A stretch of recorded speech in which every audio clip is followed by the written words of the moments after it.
cloud.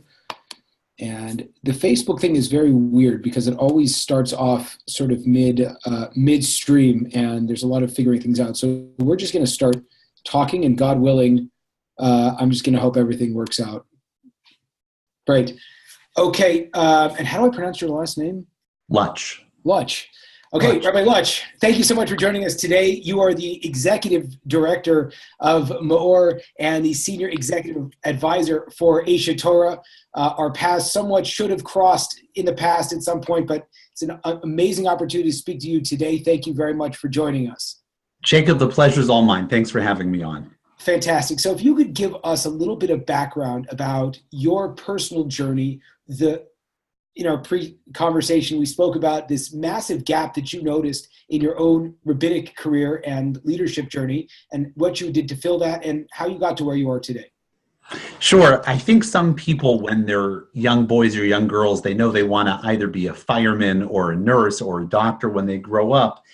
And for whatever reason, really, even as a boy, certainly as an adolescent, I knew I wanted to be a rabbi. So I went to yeshiva after high school, spent many years studying, entered rabbinic school, and halfway through that experience, I had one of those light bulb moments.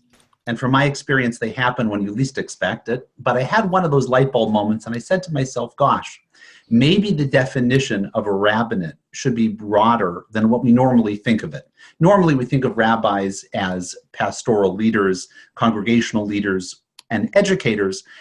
But when I was canvassing the world of the organized Jewish community, I thought that I could bring a unique perspective and value by combining rabbinic education and management best practices. So I actually paused my rabbinic studies, went to graduate school at the University of Maryland for my MBA, and only once I got my MBA did I finish my rabbinic degree. And then I set out in a career of trying to make our communal organizations the very best assets that they can possibly be. And what do you think are some of the things just in general that when you get started working with an organization that you would right away say, okay, these are some of the best practices that we should try to implement? That's a good question. And the truth is, while every organization is unique, and that's why each organization has a raison d'etre for sure, but even though every organization is unique, there's so many points of commonality between them. And what I found is that in many organizations, there can be a confusion between flexibility, which is almost always valuable, and vagueness, which is almost always, most charitably put, as a real challenge. And I think as organizations mature and as they develop, chaos can sink in, and the attitude of, well, we did it this way yesterday, so let's do it that way tomorrow. And people create portfolios of responsibility for themselves, often based around what they like doing, not necessarily what their highest and best use for the organization is. And so when I've come into new organizations, I've tried, before doing anything, before implementing an agenda, to first and foremost be a student. Meet people, understand what makes them tick. What do they do for the organization? What do they want to do for the organization?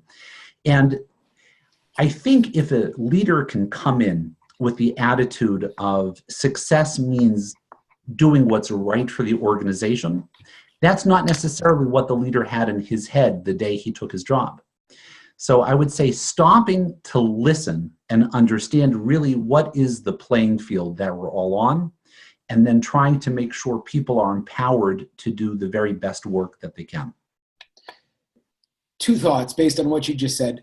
First of all, when a lot of organizations got started, or how they initially got their success, and could be that you would not agree with this, but a lot of it was that they just got started. And then as they expanded, that's when they started to figure out, okay, we need, I think it's the same with a lot of entrepreneurial ventures is, the guy that starts the business might not know how to scale the business, how to take care of all the personnel. He was the brainchild behind it. So when you're looking at an organization, to what extent, you could say, and at what stages in the organization should one try to create best practices? And on the other hand, if one doesn't really have a background for best practices, how should someone just kind of get started?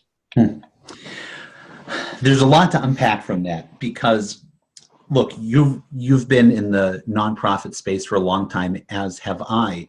And whether you're running a nonprofit or you're running a typical private sector for-profit company, the day-to-day pressures are huge, especially if you have bottom line responsibility for the, let's say, financial health of the organization or for the strategic direction or the metrics of the organization. So really your question, I think, is how does somebody who's tasked with leading an organization, how do they really have time to lead if they're so stuck in the very necessary and important day-to-day elements of the job? And I really think what's worked for me, and I know has worked for some of my colleagues in the field, is to have a very thoughtful allocation of time. Sometimes, there are people who think, gosh, I want to spend all my day or 80% of my day doing the things that are the most fun. And I think that's a luxury that sometimes we simply don't have. You need to take care of the day-to-day urgencies. And if for a leader, they're also wearing a second hat as the manager of the organization, they then need to find time, whether that means going off-site, whether that means having certain periods in the year where they take a couple days off from their day-to-day responsibilities, to really sit and plan. And I find that concept of almost a punctuated equilibrium of you have your day-to-day, but every so often you push pause, that affords you the ability to really assess what are our strengths, what are our weaknesses, and then going about attacking them.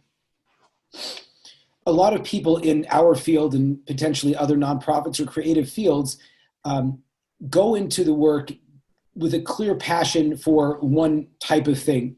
And oftentimes when they're in an organization, especially as they start to grow in their position, a lot of other stuff has to happen. And so what struck me was when you said you sat down with members of an organization and you asked them, well, what did they want to do? To what extent should one be focusing on what they want to do versus what they think they should be doing? Either both, if they don't have a boss, if they are the boss, or if the boss is telling them something.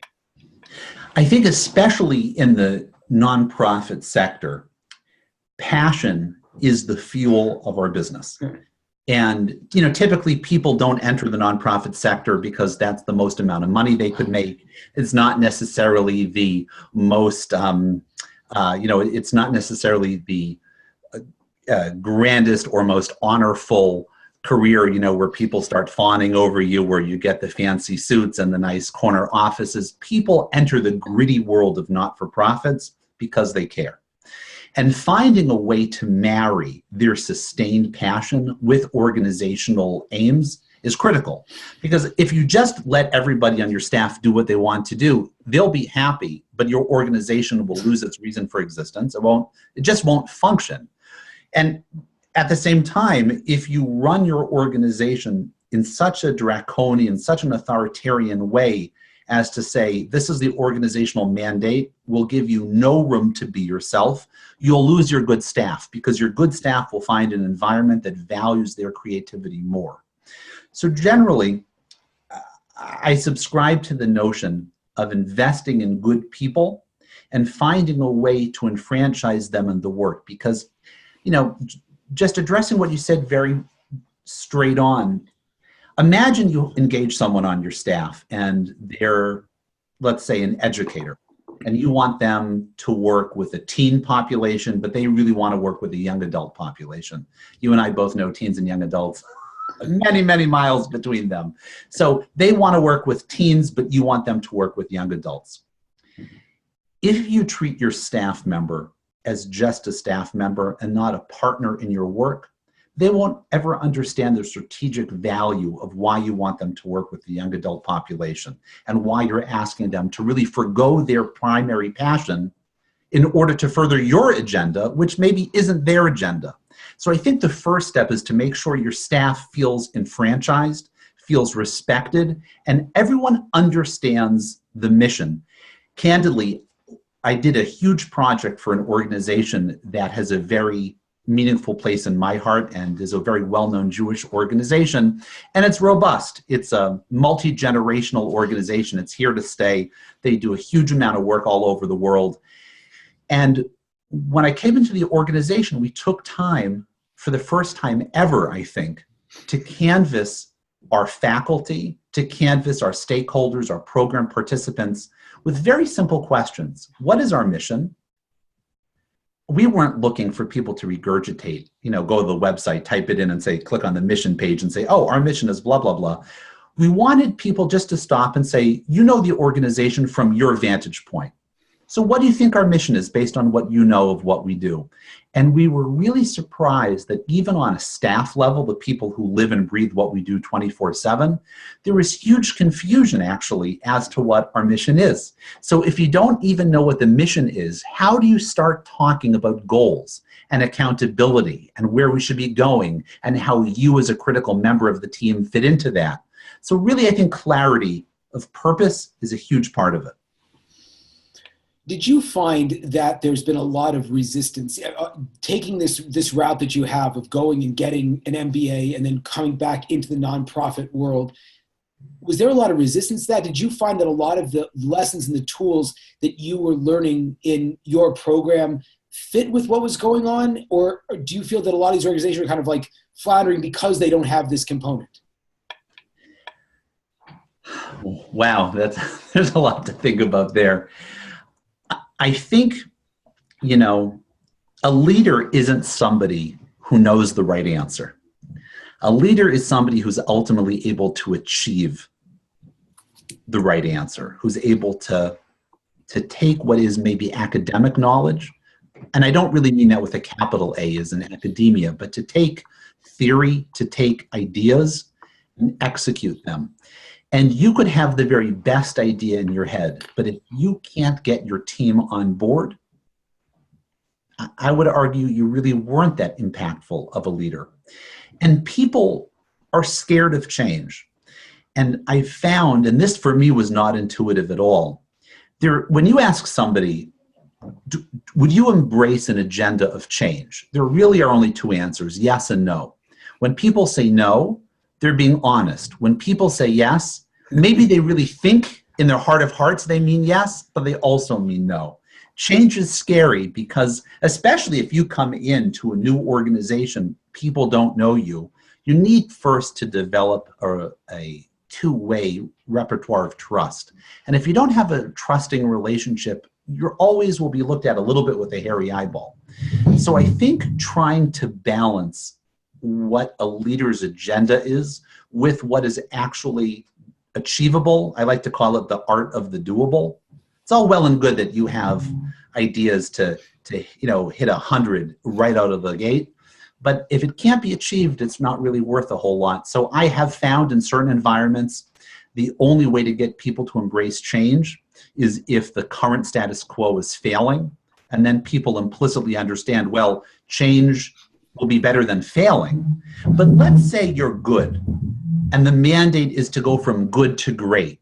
So you're asking people to go on a journey with you to get some sort of incremental benefit, but to do things totally differently. So that's a harder sell, but as you and I both know, organizations that never get great don't last. In terms of the leaders that you see, and what you brought up is tremendous, that it's either yes dishonestly or no honestly. What brings people to want to change prior to the failure point? Because ultimately, that's the greatest value we can offer someone, is to keep them alive longer and get them better and let them not burn out.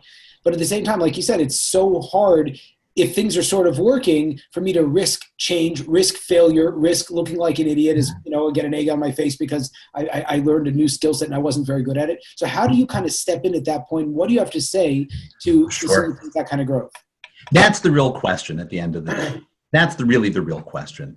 And I think the first part, and I don't mean to sound like a broken record, but from my experience, this is just a fundamental truism, is there are two ways you can affect change in an organization. One is with a stick and one is with a carrot. And of course, there can be combinations, and it's not binary. It's a spectrum, and you can have 3 carrots and 2 sticks, or 3 sticks and 2 carrots.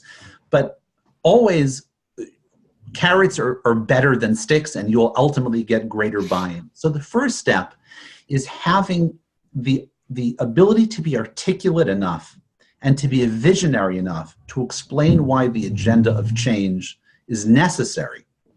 And, you know, I think if you can combine that frankness, and I don't personally believe that being blunt is the opposite of being caring. I think being clear, sometimes, which is a better word maybe than blunt, but being clear in purpose and not being inadvertently duplicitous, not saying one thing to one person and another thing to another person. You know, could you just imagine for a moment the complete inability to achieve in an environment where a new person's being brought on to lead some sort of change management effort, and some of the employees are scared. They could be junior employees, they could be senior staff, they could be at any level. And so, you know, some of the leadership of the organization says, well, I know that this person is being brought on to change, but you don't really need a change. So you need to be careful, really, even before day one, to make sure the stakeholders and the decision makers are really committed to an agenda of change. Change never comes without a price. It never comes without a consequence. And if you're not willing to pay that price, the change agenda isn't going to be able to be effected. And then I think you only end up introducing frustration and misunderstanding. So clarity, enfranchising everyone in the process with understanding, why are we doing this? What's the vision? What is your role? And ultimately, what's in it for you?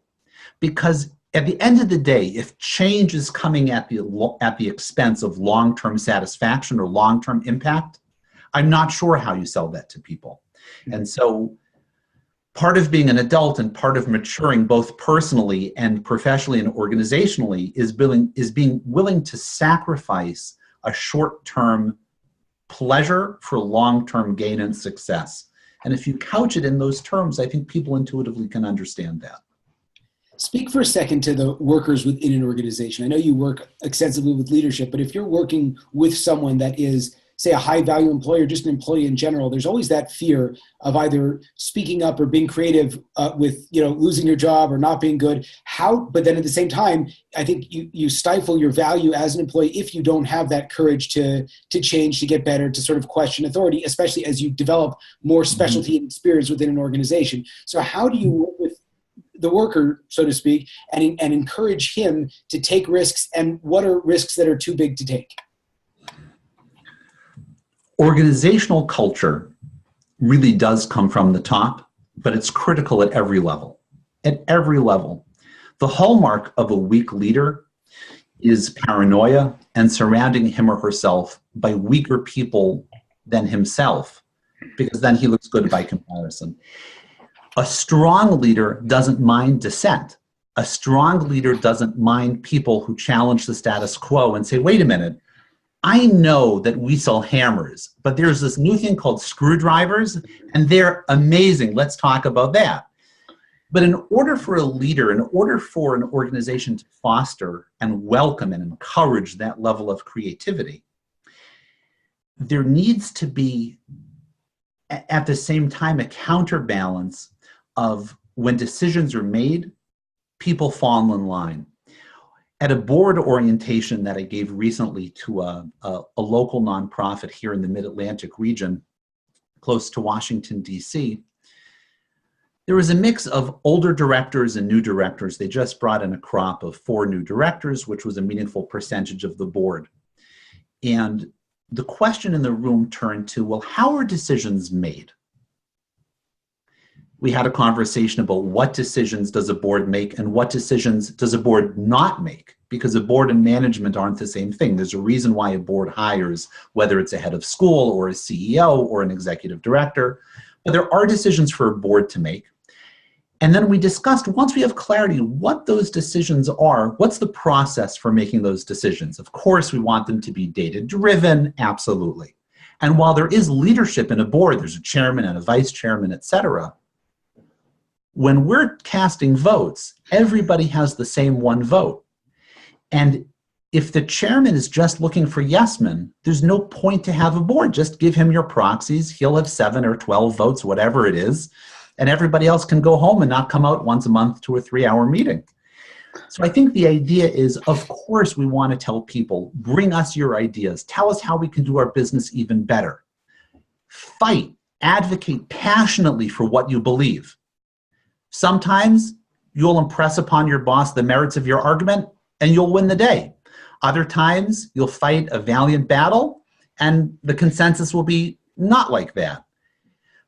But whether you get your way, so to speak, or your idea doesn't carry the day, you at some point need to fall in line. And I tell that to people on all levels of an organization.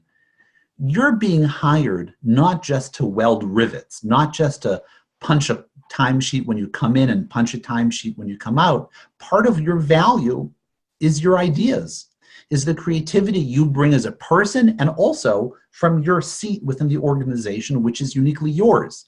Fight for your ideas, advocate for them cordially but passionately. But once a decision's made, that's then the decision, because otherwise there's complete anarchy. Two final questions for you. Question number one is, what fires you up? Like, what keeps you inspired and pushing forward in terms of your own personal and professional growth? I think something that's really simple, but for me is really profound. I really believe that people are good.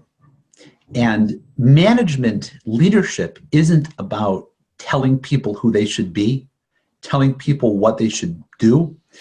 Leadership needs to be 90% about making sure the good people on your team have the resources that they need to do their job as best as possible. And if you see yourself as a force multiplier, if you see yourself as someone who exists to serve people within your organization, I don't think you get burnt out because you're investing in people, not in things. So that's what motivates me. I love solving problems. I love fixing things. I was not blessed by being particularly handy in a mechanical sense. So this is my industry because I get to tinker with things and try to move organizations forward. And in your experience with these and many other, very impressive, very large global organizations, what do you feel like is the biggest opportunity, or if you want to read it, challenge that are facing the Jewish people that these organizations should be focusing on, and how would you go about solving them? I think there are a lot of the greatest challenge facing our communities, organizations. One of them is a generational challenge that millennials, and by the way, there's going to be a generation of young people after millennials. Yeah. That's a whole other subject of conversation. How will we keep them engaged? But look, in philanthropy in general, there's atrophy for giving parochially, for giving to our community. Whatever the definition of our community is, young people tend to eschew ethnic, cultural, community-based giving and in favor of new, more agile organizations and more universal organizations. So philanthropically, that for sure is a challenge. But programmatically also, we need to toe a line between making actual impact, whether we're impacting people, whether we're impacting the environment, whether we're impacting some other segment of society, between making demonstrable impact and affecting a large number of people. If you have a large nonprofit that fundamentally transforms and saves one person's life, that's amazing, but that won't be a game changer. If you impact 100,000 people, but so marginally that really nothing changes in their lives, I would argue also, really, what have you done?